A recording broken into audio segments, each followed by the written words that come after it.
น้องเอ้ยกันร้านต้นลงมาเสร็จก็ทำเป็นถอนเอาไปขายเป็นหมายพื้นได้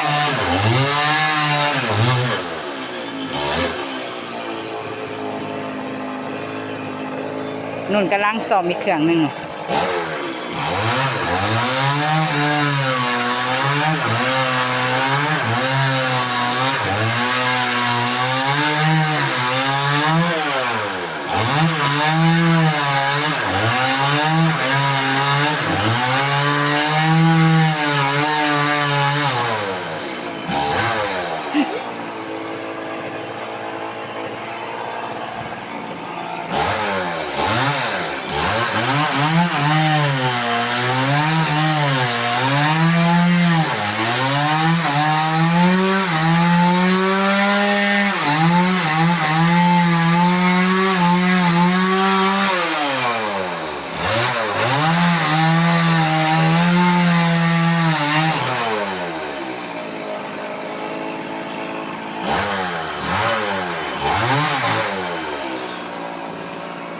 เอาคลิปนี้พอแค่นี้เด้อพี่น้องเอ้ยกดไลค์กดแชร์กดติดตามให้เด้อขอบคุณหลายๆ